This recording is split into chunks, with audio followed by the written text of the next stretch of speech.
Welcome to the 15th Oklahoma Transition Institute hosted by the Oklahoma Transition Council. My name is Carolina Cole-Glazier. I'm the program manager of the Oklahoma Rehabilitation Council, and I'm also part of the Oklahoma Transition Council. By now, you all know and are probably experts doing Zoom meetings, but we do have a few tips before we start. And just to let you all know, this training is being recorded and for all participants to have access after the event. We have closed captioning available, and there are two ways in which you can actually access it. So the closed caption icon will appear at the bottom black bar of your screen. And if you click on it, it will show captioning along the bottom of the screen. You can choose to show it as subtitle or view the full transcript of it. The black bar also has the more option, and you can choose it there as well for closed captioning. And just click on choose closed caption, and you will see that showing at the bottom of your screen as well. When the captions are in use, you will see a notification on your screen. Continuing with that, with the tips, these are optional, but you can adjust your video settings. So you will click on, you can adjust the caption size, I'm sorry. And for that, you need to click on the arrow next to the stop start video and choose video settings. Click on accessibility and move the slider to adjust the caption size.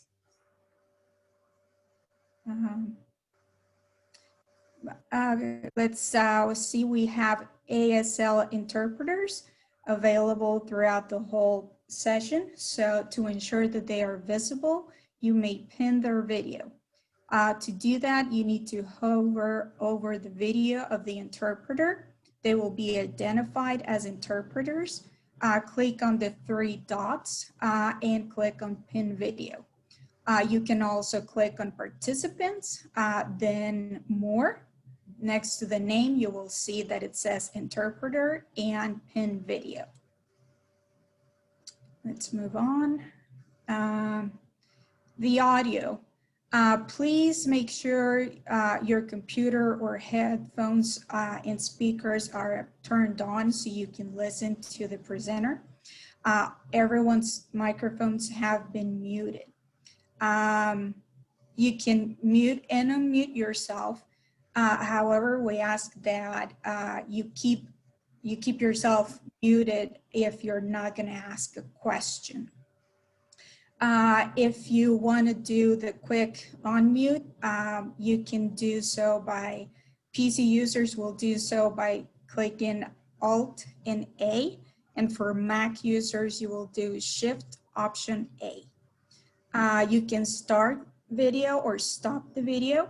You may choose to do so with your own video and throughout the training.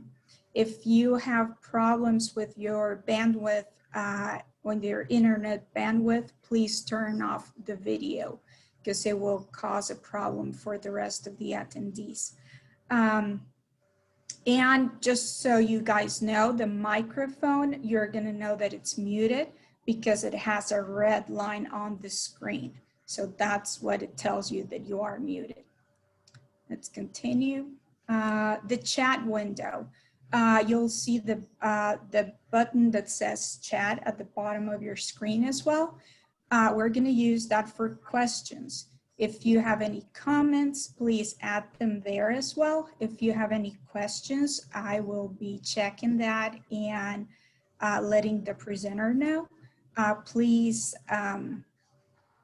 Please try to do the message for everyone if you have a general question, or directly to me, and I will read it out loud.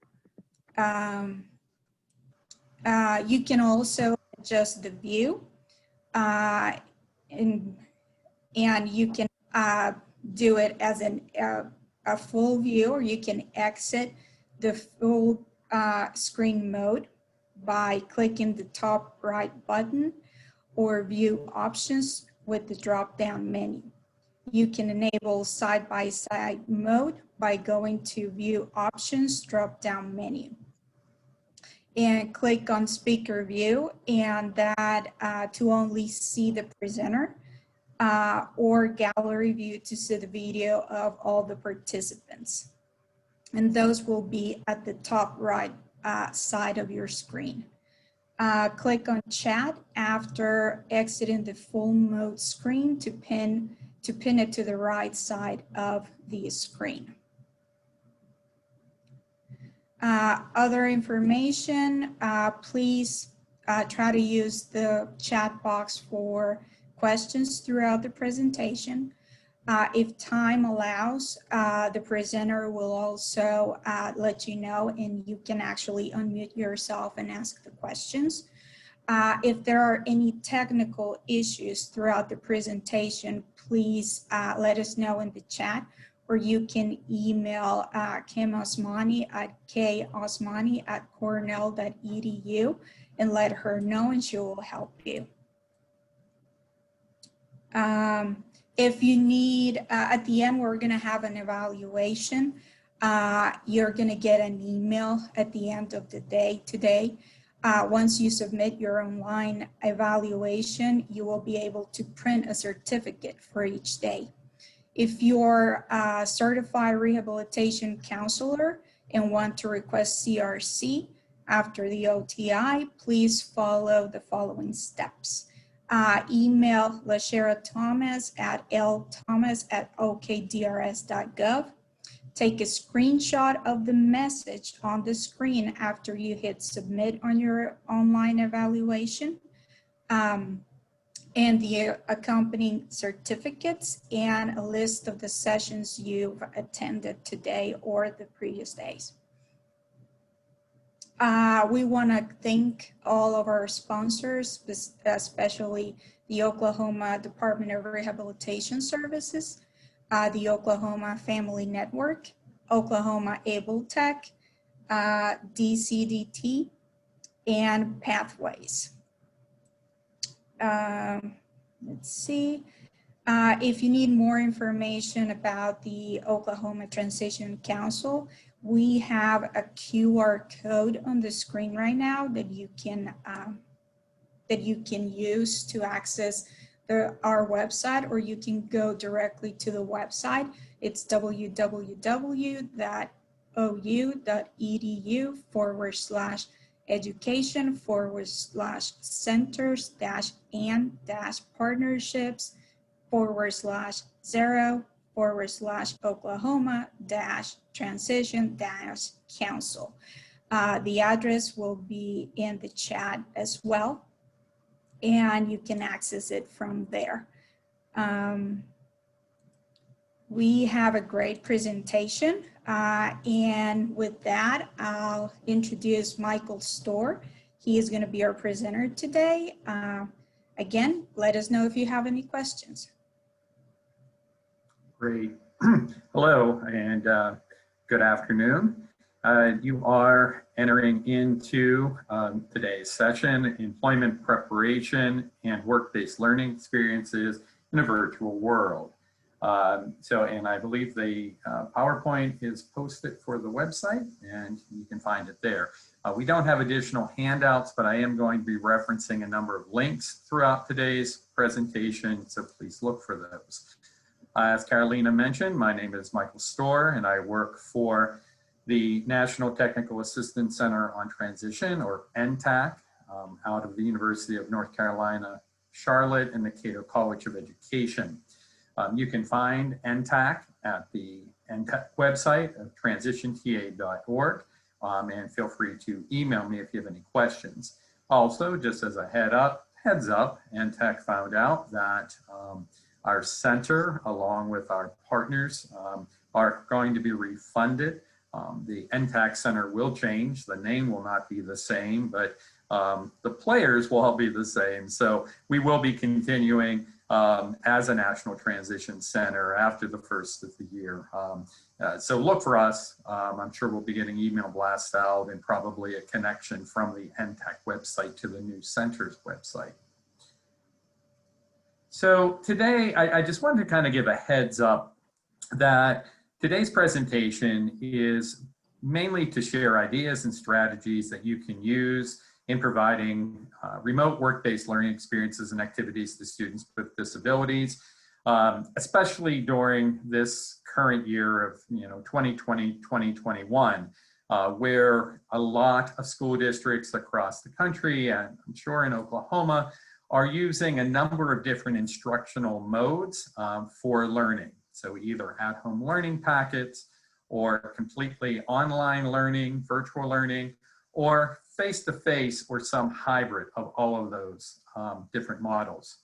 However, the presentation really is not designed to provide any federal, state, or legal guidance on how to provide services and meet the requirements of either the Individuals with Disability Education Act, IDEA, or the Workforce Innovation and Opportunity Act that governs VR systems. It really is just to provide some information as well as best practice information around work-based learning and secondary transition supports and services, and in particular looking at things that could be done virtually. If you are interested in more information regarding legal guidance, I've listed a number of links on this page from both the Office of Special Education Programming as well as the Rehab Service Administration. So please check those out. So I want to move into just talking about how to maintain effective partnerships, especially as we are working in this virtual environment in many cases as a result of the COVID-19 pandemic. I think it's really important that we maintain communication, coordination, and collaboration during these times that things are very, very different than we had experienced prior to March of 2020. So to coordinate a happy hour, virtual happy hour with your partners. So within education or the education system, as well as our VR partners, as well as our partners from our other agencies, state agencies, as well as our local and county agencies around ID, intellectual disabilities, developmental disabilities, mental health resources, along with education in VR. To meet and to talk and to share from the education side, to share the school schedules, what and how are students accessing learning this year. Share the platforms that are being used by the school district if they're using a virtual learning environment. Also discuss any type of precautions or regulations that may be occurring within that district or in that particular community. It's also important to identify clearly who is providing what regarding work-based learning experiences. So clearly defining the roles. In other words, what is happening and what supports are being provided from the education system, what supports are being provided through the VR system and their community rehabilitation providers, as well as any other agencies, and what are they doing to support students around secondary transition activities. It's also important that really should be looking again, as I mentioned, at how work-based learning experiences are being set up, and especially if the school is using primarily a virtual means to connect with their students. And making sure that there's some coordination with the VR system. And for the VR folks, it really may be contacting each individual school district and finding out what platform they are using. I reflect back on families that are supporting their sons and daughters at home, and I think as easy as we can make this for them, the better. It's also important that we really do not only continue to communicate, but amp up the communication between our VR partners and our education partners, talking about what is being provided, not only for work-based learning experiences, but all 5 of the pre-employment transition services, And so for VR to do that, but also for education to do that, for them to share any lessons that they may be doing, either in person or virtually, such as mock interviews or resume writing, to help support those students as they explore work-based learning experiences. I also wanted to share with you a guide that was put together in collaboration with the Workforce Innovation and Technical Assistance Center, WINTAC, the National Technical Assistance Center on Transition, NTAC, as well as the Transcend organization. This guide is on pre-employment transition services, and it looks at coordination for both VR and education. It provides an overview of IDEA and WIOA in the provision of transition services under IDEA, as well as pre-employment transition services. There's information and tools to support VR and education partnerships and strategies to support and engage family and youth. And there's a link directly on this page to the guide that is posted on both the WINTAC and NTAC websites. So next, wanted to talk a little bit about coordination of delivery of work-based learning experiences.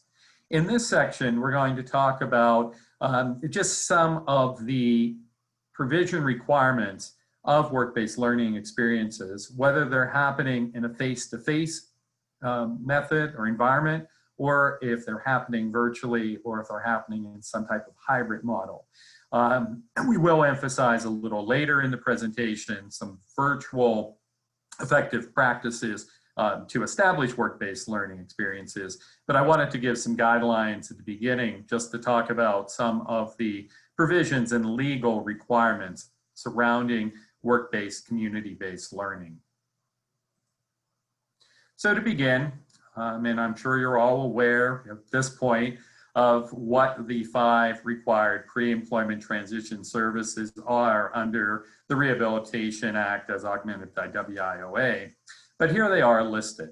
So you do have the 5 areas: job exploration and counseling, counseling on enrollment in post-secondary education and training programs, workplace readiness training, as well as instruction and self-advocacy. As part of those 5 is work-based learning experiences. And these experiences could include in-school or after-school opportunities and experiences outside of the traditional school setting, such as internships in the community. So we're going to talk about those the rest of this afternoon, as well as give some examples of some materials and resources to help support your students as they're exploring workplace learning experiences. So what exactly is a work-based learning experience? And this information actually comes from the National Collaborative on Workforce and Disability for Youth, or NCWD for Youth. You probably are aware of some of their resources, like the 411 on disability disclosure. They have a lot of excellent materials and resources that you can find. And that does link on this slide to the information from the workforce collaboration, the National Collaboration on Workforce and Disability for Youth. But it's basically a supervised program sponsored by an education or training organization that links students to experiences that allow them to gain knowledge as they're working as part of their school program in different type of employment options. The experiences can range in intensity and scope, and they include such things as job shadowing, paid and unpaid internships, structured on-the-job training, and more formal work types of experiences such as internships and apprenticeships. Work-based learning experiences, research has shown it's one of the predictors. It's one of the strongest predictors of adult employment. So in other words, if students are engaged in a work-based learning experience or multiple work-based learning experiences while they're in high school, they'll be far more likely to have a competitive integrated employment job once they graduate from high school. Let's now take a few minutes to look at some different types of work-based learning experience activities that may be provided under pre-employment transition services. These include job shadowing experiences that provide a student with an opportunity to observe different jobs and ask business questions about the skills, knowledge, and abilities needed to perform the various job tasks. Practicums, which are a course of study devoted to practical training in a career field where supervision is provided. These experiences are usually related to a specialized field of study. And then lastly, service learning activities that not only provide the student with an understanding of different career areas, but also teach the importance of civic responsibility and community engagement. Additionally, are career mentorships, which provide an opportunity for a student to engage with a mentor who teaches or provides career-related guidance and advice. Career-focused mentoring involves matching the students with vetted adult mentors who assist them with career exploration in various ways. One advantage of a career-focused mentoring is its capacity to provide students with more individualized support for exploring careers specific to that student's interests. The mentoring relationship can consist of either telephone or online communication. And that is a way I think of looking at career mentorship as we're looking at some virtual options for students. Informational interviews are informal conversations that a student has with someone working in a career area or a job that interests that student. These discussions provide the student with a more in-depth and real-life understanding of a specific career area. Workplace tours or field trips allow the student to gain firsthand observation of specific work sites. With workplace learning experiences, this is something that you would have to explore within your local communities to see what type of restrictions might currently exist given the COVID-19 pandemic. But it's not saying that workplace tours or field trips could be completely off limits during this time. There are also a number of companies, especially larger companies, that offer online or virtual workplace tours. Volunteering and volunteer opportunities provide the students with experiences that directly or indirectly benefit people in their communities. Most volunteer sites are at nonprofit organizations. And again, could be looking at, are there ways to volunteer in a virtual environment at home or virtually from school where you're doing volunteer work remotely, or really checking to see if volunteer options still are something that is permissible in your areas. And I will just kind of give a plug. When I worked as a transition coordinator, once a month, I would have kids go and be engaged in volunteer opportunities along with their families. And I ran into a former student and their mom and made the comment that she really never knew that her son was capable of really working in a competitive integrated experience until she saw him engaged in the volunteer experience. So I think that really don't discredit those opportunities. It doesn't have to be anything major. Maybe it's something with your religious organization that you're doing, something with your community food bank, something in an outdoor environment, like in landscaping or planting for a garden center. Those are all different types of volunteer opportunities that could exist. And then lastly, I just wanted to mention, we're looking at work-based learning experiences. You could be looking at student-led school-based enterprises happening in the school, where the student assists in producing goods or services for sale to be used by people other than just that participating student. Internships are another opportunity to develop specific job-related skills. And an internship is a short-term work experience offered by employers to give students entry-level exposure to different career fields. Internships vary in duration, and they can be paid or voluntary. However, as a caution, if you're looking at work-based learning experiences, if the internship is voluntary and unpaid, you must ensure that an employment relationship does not exist, that employee-employer relationship, based on the Department of Labor guidelines, the Federal Department of Labor guidelines. And I wanted to share on this slide, because this comes up frequently, and oftentimes, especially school districts and school personnel are sometimes concerned about what exactly constitutes an employment relationship. In other words, when should a student who is involved in an internship or a work-based learning experience, when does that constitute an employee-employer relationship? Or in other words, that student is being employed and should be paid for that job. The Department of Labor, and on their website, provides guidance and information on the employment laws related to work-based learning experiences and students involved in employment training options. They have a fact sheet, it's called fact sheet number 71, on internship programs under the Fair Labor Standards Act. And just give me 1 second, I'm just going to pull up real quickly what that looks like when you go to their site. It's a little small. Let me see if I can enlarge. Not having luck with that right now. But basically what it's saying here is they do have on their site, along with this fact sheet, information about how you can determine whether the situation should be unpaid for interns, that you're being legally conscious of that. And then there's additional information on how to contact the Wage and Hour Division of the Department of Labor.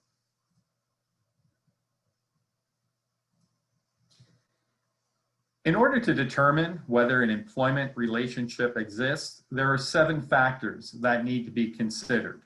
And those 7 factors are listed on the screen. I'm not going to read all those to you. You can do that as we're looking at this. Maybe I will. I know there are some folks on this presentation that may have difficulty reading those, so let me give those to you. The first is that both the employer and the intern both understand that there is no expectation of compensation. In other words, there's no expectation of getting paid for that position.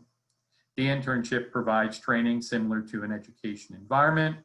The internship is tied to education coursework or the receipt of an academic credit. The internship corresponds to academic commitments or the academic calendar. The internship is limited in time, duration. The internship work complements rather than displaces the work of paid employees at that business. And the intern and employer understand there is no entitlement to a paid job when the internship is over. If all of those points are in place, then you're good to go. And there is no employee-employer relationship established.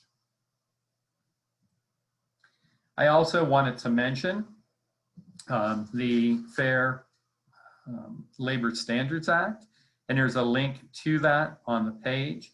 And this also can be helpful in determining whether or not work-based learning experiences fall within that school-to-work category. You can also find additional information at the Wage and Hour Division of the Department of Labor, which is wagehour.departmentofdol.gov. In other words, it's wagehour.dol.gov. And they actually have a toll-free number, which is 1-866 for US wage.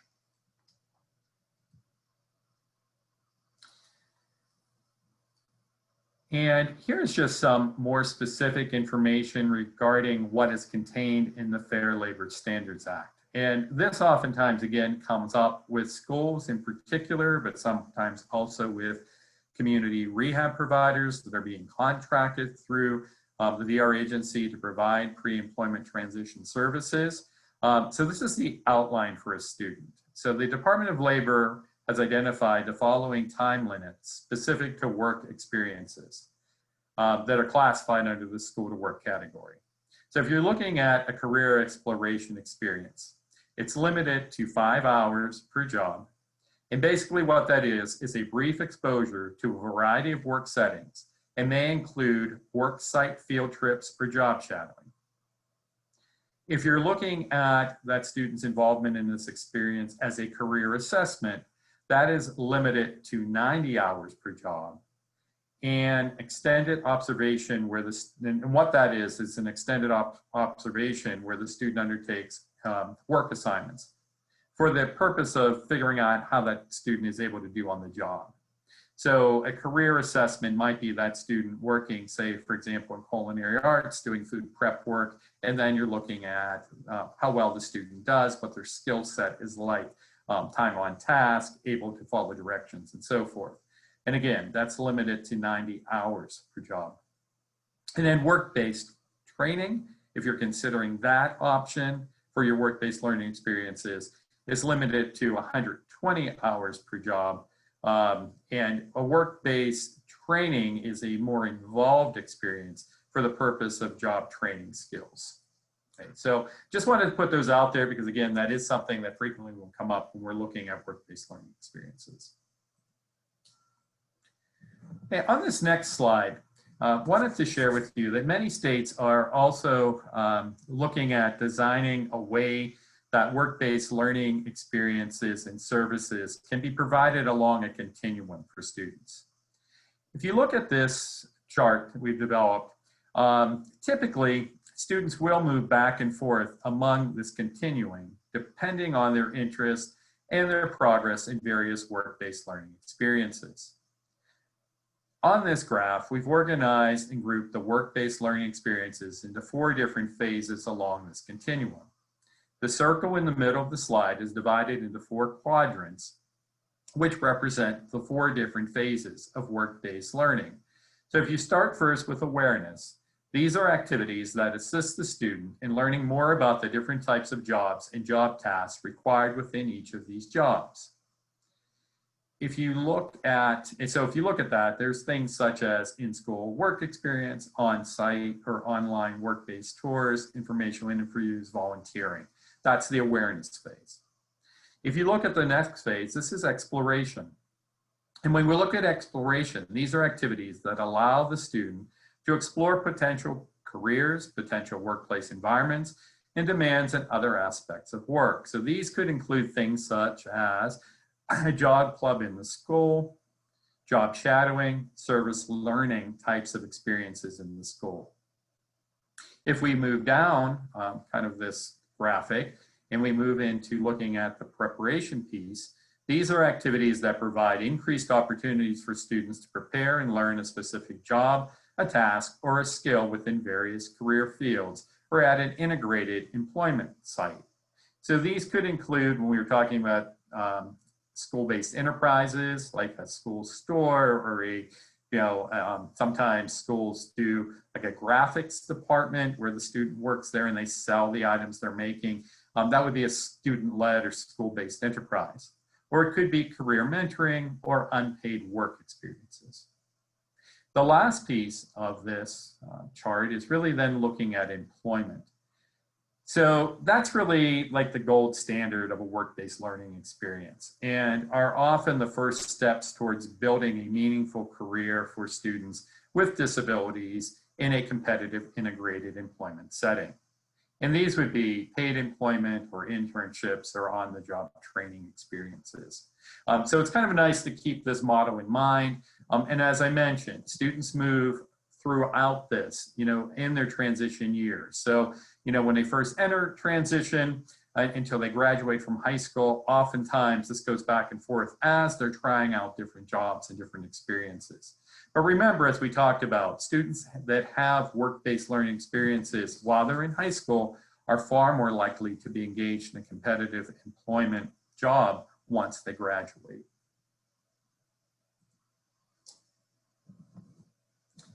So in looking at meaningful work-based learning experiences, it's important to ensure that businesses, employers are actively engaged in this process. And it's important that both the LEA, so the school district, is working with their VR counterparts, their agency counterparts, to ensure a variety of opportunities for students. It's also important that this information and what that student is doing is being documented in the IEP for a student, in present education levels, that if a student does have particular measurable annual IEP goals that they're working on, that as that student is engaged in that work-based learning experience, that those are taken into consideration. So for example, if the student has a goal to work on following directions, that's something that's considered while that student is on the job site. That if the student is involved in a competitive integrated work experience, that they are involved in an employee-employer relationship. In other words, it is a job that they're being compensated with competitive wages for that job. It's also important that we assist students in looking at a variety of different job experiences, and that you have a discussion with the student, that it's not just they're put in these experiences and there's no follow-up. Because the whole point of this is for the student really to explore what they would like to do. And before we move on, just kind of as a shout out, and I know Kim had typed that into the chat box. If anyone does have questions, please do remember to type those in. Carolina will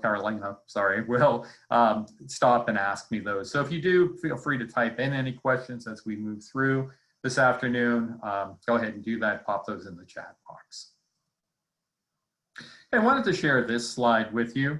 And on this slide, it talks about the different ways that work-based learning experiences can be delivered to students, either through the education system or through the vocational rehabilitation system, addressing those 5 required pre-employment transition services.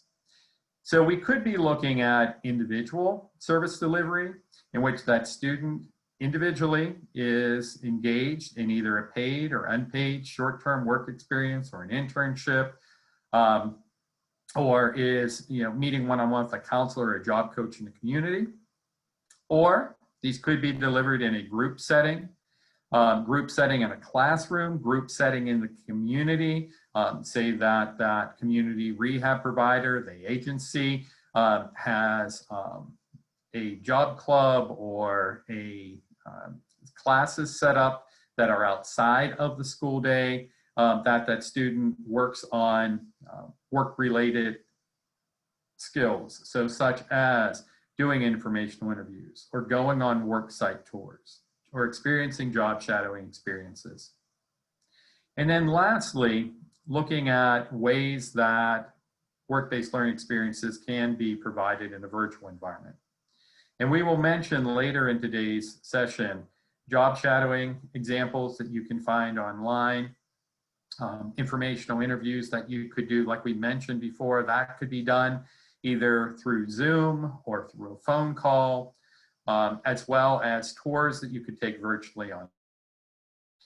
Oftentimes, even when we were not involved in our current systems because of the COVID pandemic, oftentimes these 3 types of service delivery are combined.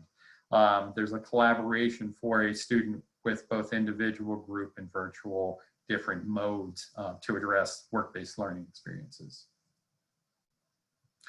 Some thoughts in developing a work-based learning experience. It's really to identify how you all are going to be connecting with those students. And by you all, I'm talking about both in the education system and the VR system, and then how are you collaborating to ensure that students are engaging and that families are able to support and understand the expectations of those experiences. As I mentioned before, it's important to identify the platform. In other words, how is that student accessing the virtual environments? Are they using Zoom? Are they using Google Meets? How are they accessing that example?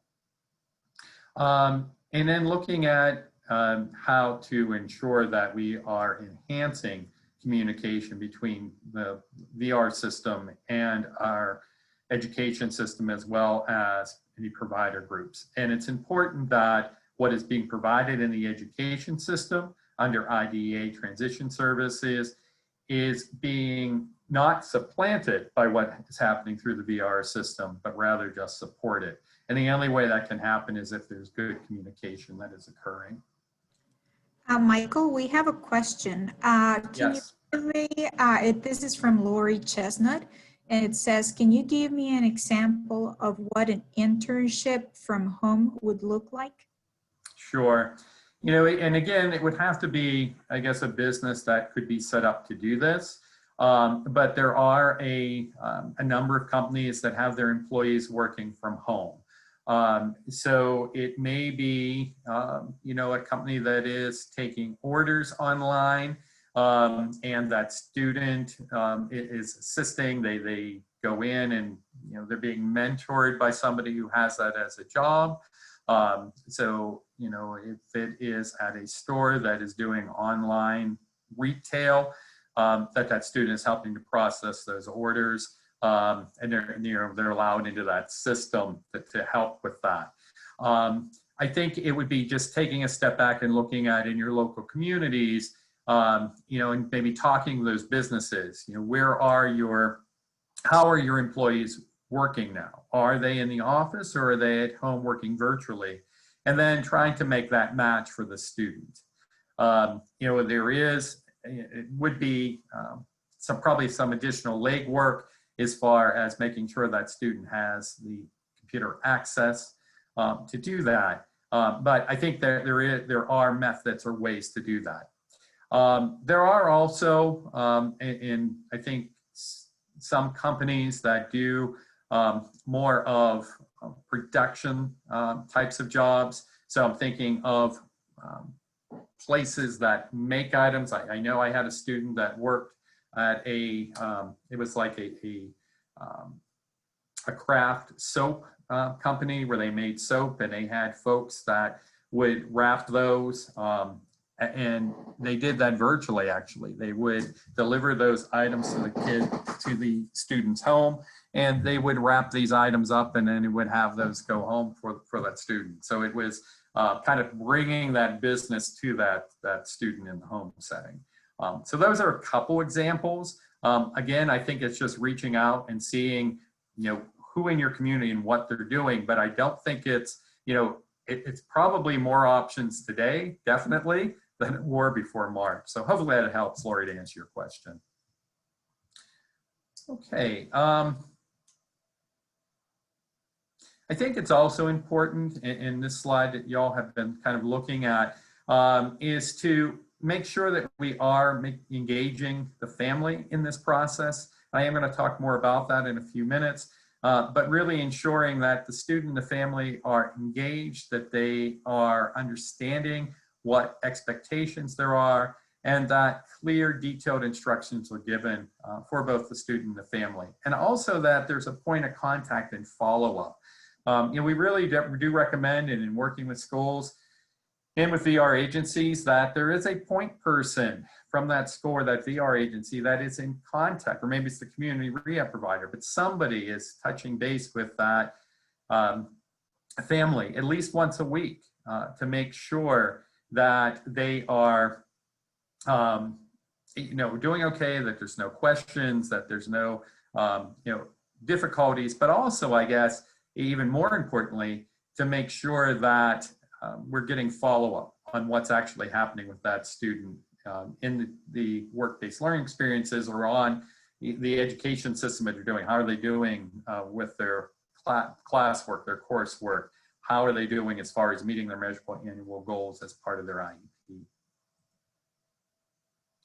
This slide, and I want to give a shout out to our friends in Nebraska VR system. This is something that they put together around tips for coordinating virtual pre-ed services. And I think it's useful, these bullet points, just to kind of look through these. And this is what I was just mentioning, really making sure that you're connecting with the family and the student. And you may have to use a variety of different means to do that, depending on how that student is engaging. If they are solely accessing their learning and their work-based learning experiences virtually. It's also important to keep those contacts between the school, the VR system, our other agency providers open, and you're having this dialogue on who's doing what and how services are being provided, and ensuring that those are being documented. And for students with the most complex support needs, it's important to reach out to those teachers to see how they are engaging with those students. And from the VR lens, how those items can be supported, and you have those activities can be supported for those students. You know, what type of additional strategies are being used? Are there things that can be done if that student is receiving teletherapy, for example, through occupational therapy or physical therapy? Is there any coordination that could occur with those pre-ed services with the work-based learning experiences? We are often asked, what about students without remote access? So these are some thoughts or considerations for that. You know, it may be if the student doesn't have internet, but does have access to a laptop, that you're able to put together work-based learning activities or modules, or you're able to put that information on a flash drive or a jump drive that can be mailed home to that student so they could access those activities without having actual internet access. Looking at ways that a curriculum could be adapted. Is there a way to make copies and get those sent home so the student could complete those in pen and paper fashion? And it's also, you know, just follow what is happening with all students in that school district. How is learning occurring? You know, are they sending home computers or laptops? Are there ways to access the internet in the community, such as at a library? It's also important to determine who is responsible for providing services. So really, again, looking at what each system is going to do. You know, look at the resources. And I will mention again, we have a number of resources on both the NTAC website at transitionta.org, as well as the WinTAC website that are specific to COVID-19. And we continue to update and add to those sites through the summer. There's a slide at the end of today's presentation, and I'll highlight that again, but I do recommend that you look at that.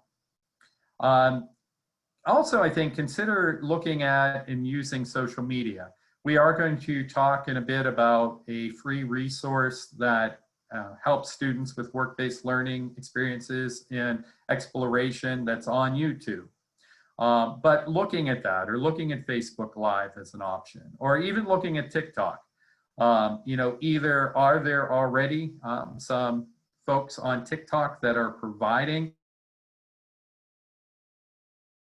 or I've noticed a lot of educators on there, that possibly could be another way of getting and reaching students, not only for work-based learning experiences, but the other 4 pre-eds areas.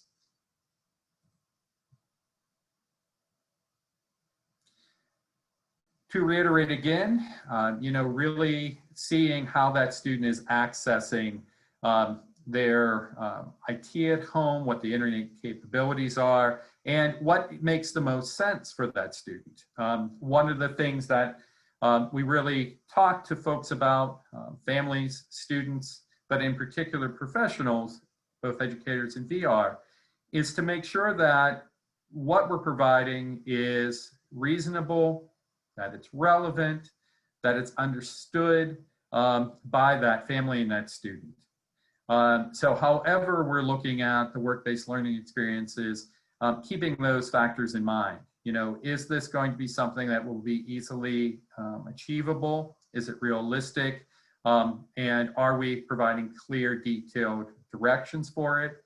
And then lastly, are we able to collect data from that experience so we can follow how that student is doing? And are we building in time to talk to that student about the experiences and get their feedback? It's also important, if it hasn't already been established, to develop a weekly schedule with that family and that student. And this is primarily if the student is utilizing their instructional modes through learning packets only or virtual learning that may not be following a school schedule. It's important that that student does and the family do set up a schedule so that the student is engaged throughout the day.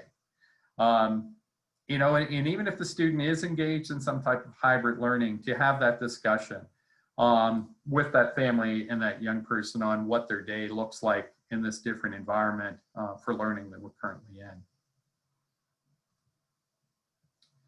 As I mentioned before, none of this works if the student and the family are not actively engaged. This continues to really be a confusing and intense time for everyone. So it's important to remember to listen to what the family feels is important. Talk to the family, respect what they're going through. And as I mentioned before, making sure that what we are asking that young person to do with the support of the family is realistic. That we are communicating and even over communicating. I mentioned, being in touch with that family at least once a week, talking about what's working, what's not working. Be consistent in what we're doing, be professional, be understanding, I think are really highlights to this. Okay, we're next going to move and talk about some activities and resources that are available remotely to provide work-based learning experiences. So the first thing I wanted to mention to you is called Tfolio. And I'm going to go ahead and actually take you to the site itself. So just give me a second and take you to the Tfolio homepage.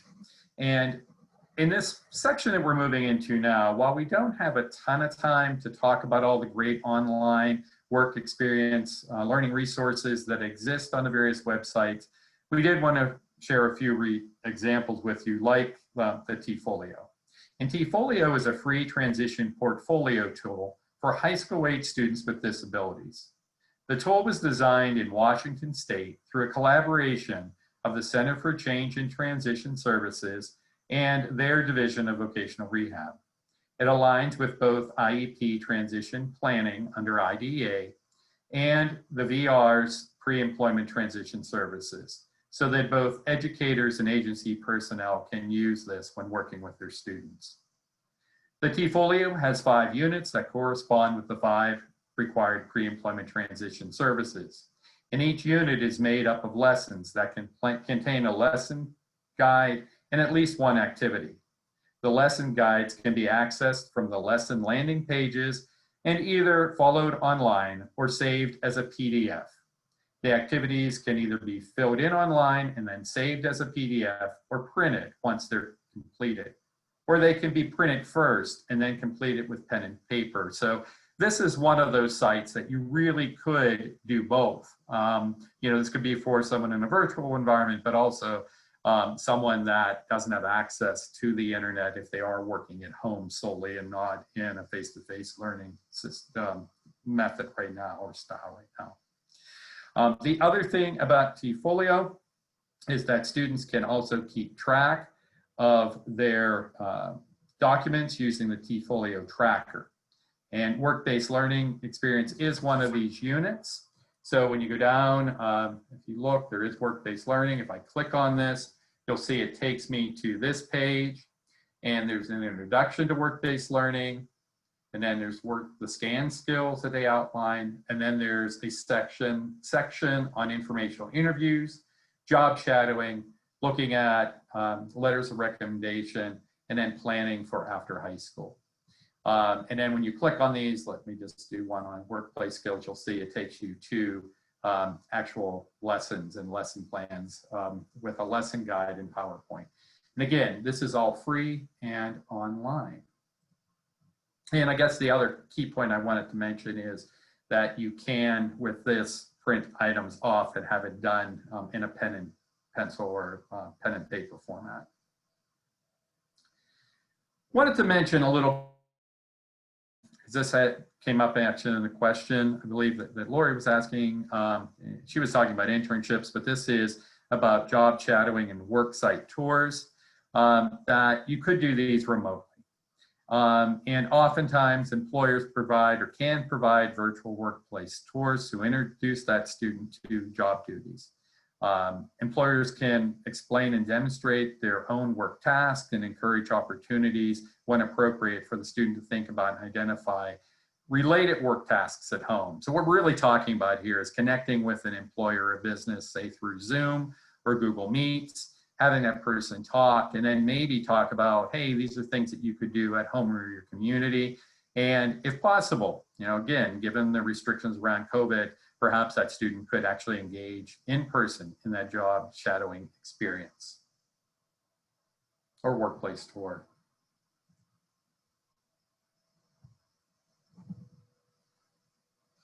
Could also have that student engage in structured assignments that could be done in a group setting. So during job shadowing, students can benefit from assignments that encourage them to gather information and share what they've learned. There is also, and I'm not sure how many districts or VR through their community rehab providers in Oklahoma connect to virtual job shadow.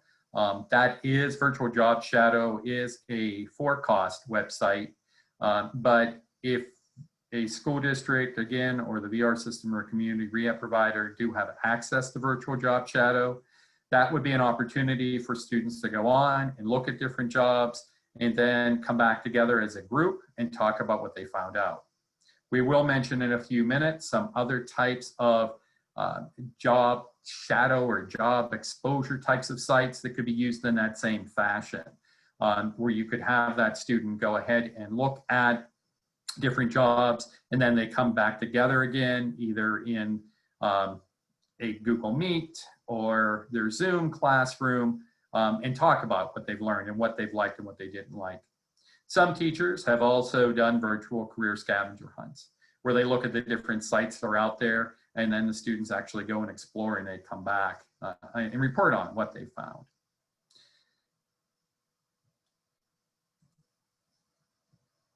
It's also important when we're looking at job shadowing and even in these virtual experiences for that student to come back and reflect on what they learned. So what they learned about the job, what they liked and what they didn't like, and what other ideas or careers they may have had. So again, this could be something done face-to-face, but you could also do this in a virtual format. I next want to talk another resource that exists, and this is the site that is and was put together through our partners at the Workforce Innovation and Opportunity Center, or WINTAC. And this site, you may have already seen this, but it includes a series of 5 online modules developed by WINTAC with their partners from the University of Wisconsin-Madison and the University of Wisconsin Stout Vocational Rehab Institute that align again with the 5 required pre-employment transition services. Through Explore Work, students can create a profile where work can be saved and their progress tracked, and they get certificates of completion when they complete a section. All the student work is automatically shared via email with a teacher, a VR counselor, or other service provider. And the cool thing about Explore Work is that it's also available in a virtual format. And if you go down, this is their website. So if I go down, if we're looking at specifically work-based learning experiences, if I come down to this part of the homepage, it has your first work experience. And if I click on Explore Work, it'll take me to talking about work experiences.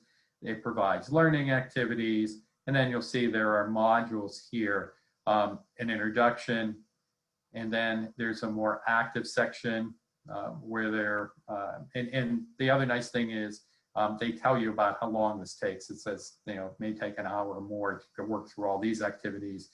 And then there's a journaling piece. And again, that's for all 5 areas of the pre-employment transition services on the Explore Work site. I just wanted to highlight the work-based learning one. And here that is, again, with Explore Work, the work-based learning experiences. I showed you the 3 lessons, and these are just highlighting some of those pieces that were on the website I shared with you. So there's a video of the top 5 reasons for work experiences, discovering different types of work experiences, finding a fit for you, and then work experiences, my action steps. So it really is a cool site. And again, this is another free site. Wanted to mention also that on our NTAC website, transitionta.org, you can find the School-Based Enterprise Toolkit. This resource provides numerous examples for developing and implementing school-based businesses that are planned and run by students. which we mentioned before is one of those examples. I next wanted to talk a little bit about our friends again from the state of Nebraska. And they have put together a really nice site that provides virtual industry tours. And they highlight hundreds of virtual industry tours within various career pathways.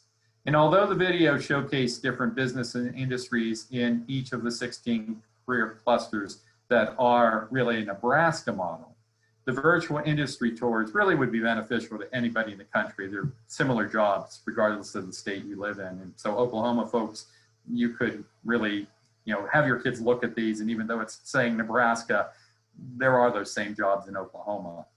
In addition to the tour of the business and industry, the videos also contain interviews with employees and managers discussing work requirements, education levels, salary, and job prospects.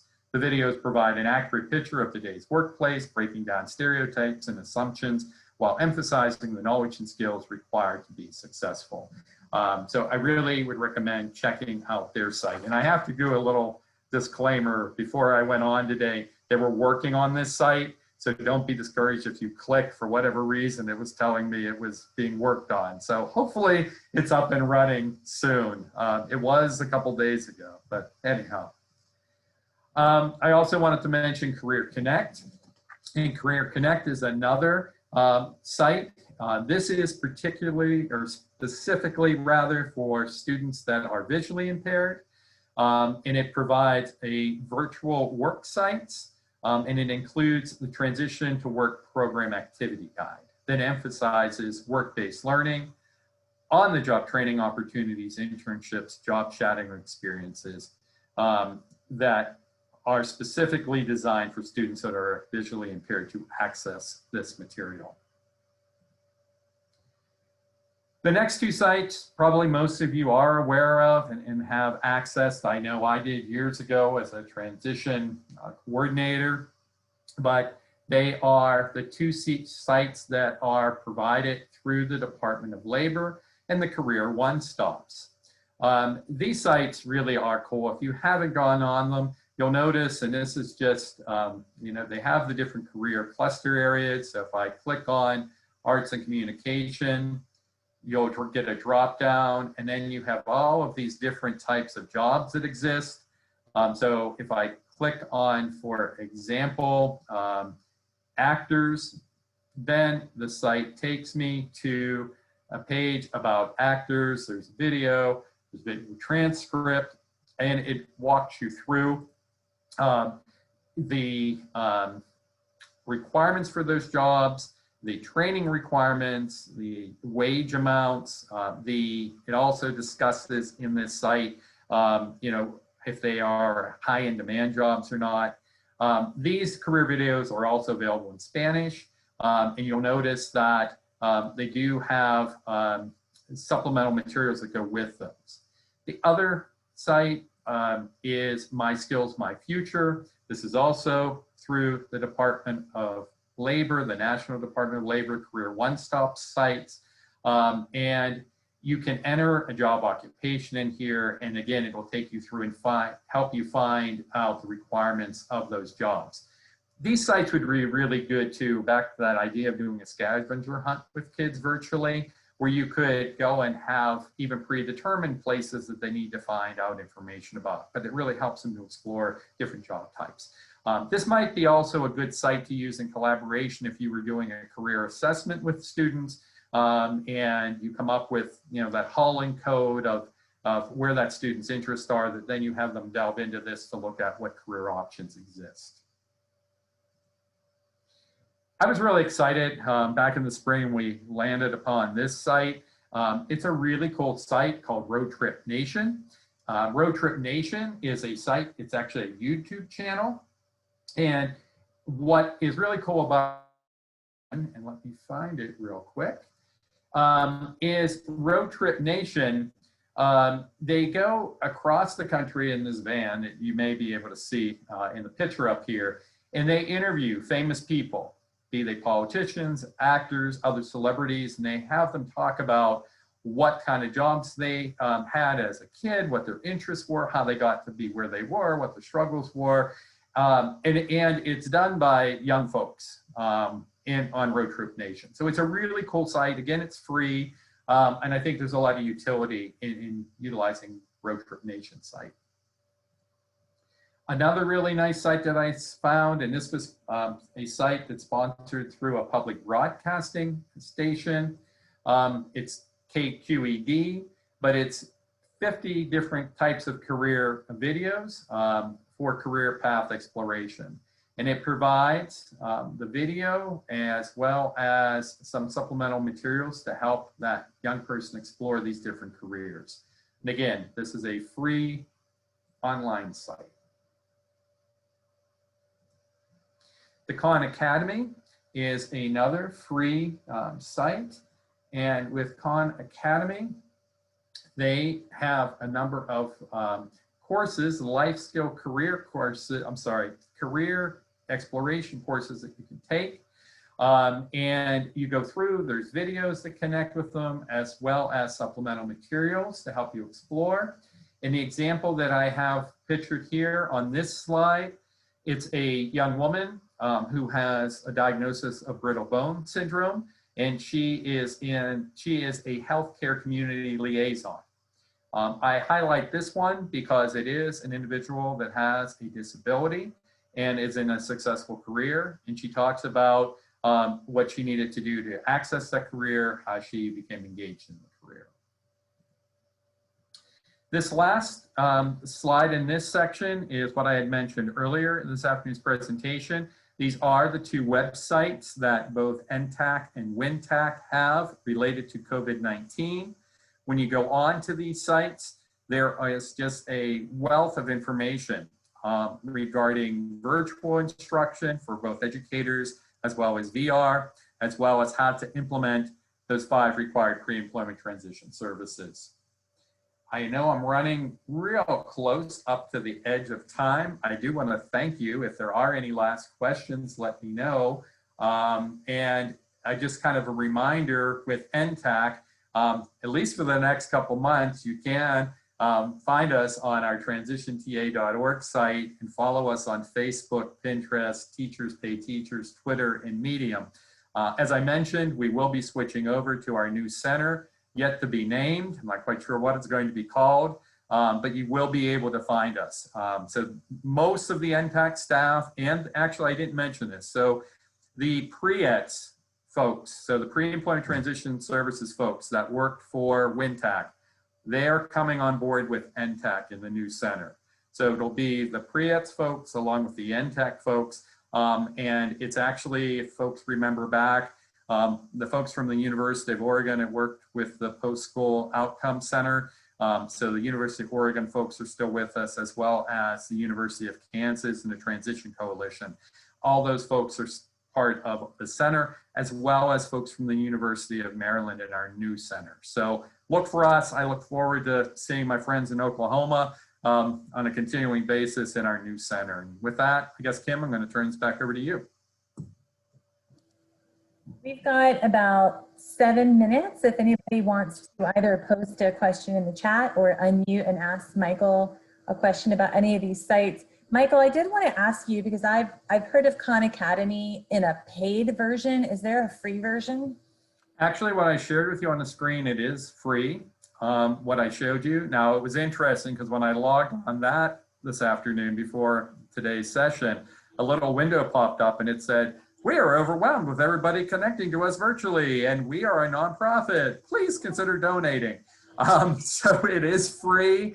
I guess if you have it in your heart to throw them a couple bucks, they'd appreciate it. But for now, what I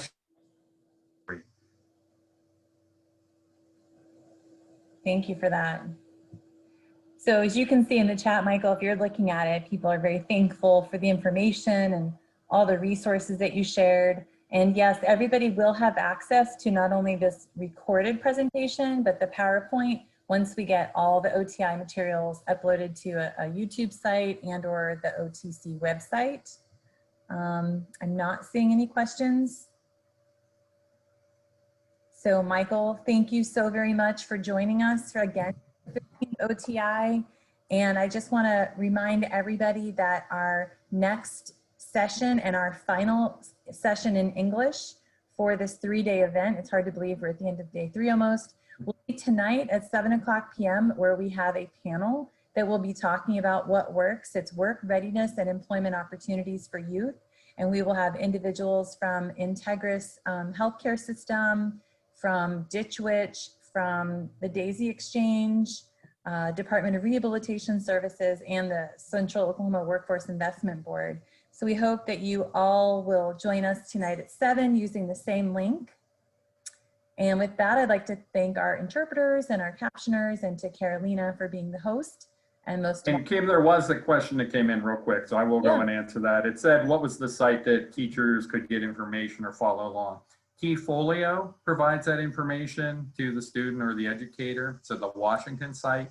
The other site that provides that information was the WinTAC site, the explorework.org site. So just I saw that pop up on the screen, so just wanted to give folks that. Thank you, Michael. Any others?